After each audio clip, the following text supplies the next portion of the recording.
The Montre Black. Today we're gonna react to Popeye is What He Is in Death Battle. Let's watch. This episode of Death Battle is sponsored by Honey. If you're doing some last-minute shopping and kicking yourself for missing all those Black Friday and Cyber Monday deals, fear not. I've got just the thing for you. Honey. Honey is your personal online shopping assistant. It scours the internet for promo codes and applies the best one it finds to your cart. If you don't already have Honey, you could be straight up missing out on free savings. It's literally free and installs in a few seconds. And by getting it, you'll be doing yourself a solid in supporting this show. I'd never recommend something I don't use. Get Honey for free at joinhoney.com/dbpre. That's joinhoney.com/dbpre.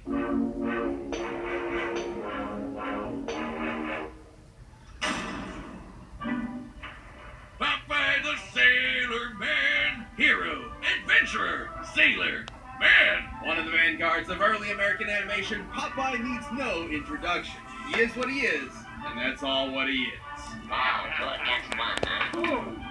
How do you like that? Man, he sounds like he smokes a pack of Marlboro Factories every day.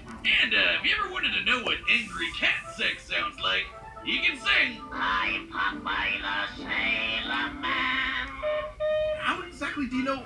Never mind. Popeye's origins are humble. Born to the cruelly named Poop Deck Pappy, Popeye was, immediately upon birth, horrifically ugly.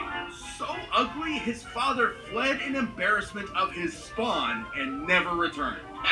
Loser? And I would know. So Popeye grew up with a chip on his shoulder and a pop in his eye, especially after discovering his higher calling, beating the snot out of people. Don't worry, Popeye's fists are righteous, only spilling the snot of those who deserve it. Inspired by his adopted father, Whaler Joe, Popeye set out to put his combat prowess to the test and joined the Navy, becoming a true sailor man. It was there he learned the sweet science of boxing and do battle against World War II era racial stereotypes. I'm being non-specific, not just for sensitivity, but because there are so many examples. It wasn't long before Popeye found love in the beautiful and incredibly irritating Olive Oyl, as well as a rival for her affections in the scallywag Ludo. Together with his adopted son, Sweet Pea, deadbeat parasite Wimpy, horrifying mistake of God Alice the Goon, and all the rest of his circus of freaks, Popeye would travel the world in search of adventure, or just chill and wait for it to inevitably come to him. Originating in the era of rubber hose animation, Popeye's body is essentially made of,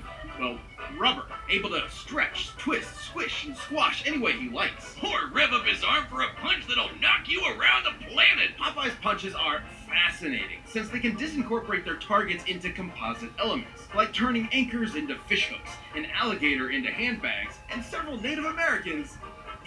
I don't even want to know. I think the reason's pretty simple, Wiz. He's a cartoon. He can basically do whatever he wants. That's correct. Popeye is one of the world's strongest practitioners of the dark art known as Toon Force, which allows him to bend the laws of physics to his whim. He can shoot fire from his corncob pipe, pull a canyon closed, punch bolts of lightning out of the air, and even give the sun a black eye.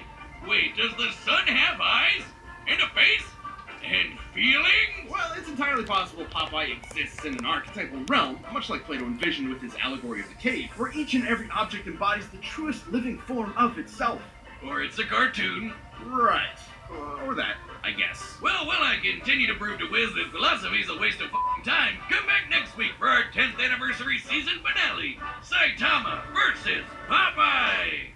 If you liked the video, give a thumbs up. I'll see you on my next reaction. This is the Montre Black. Peace.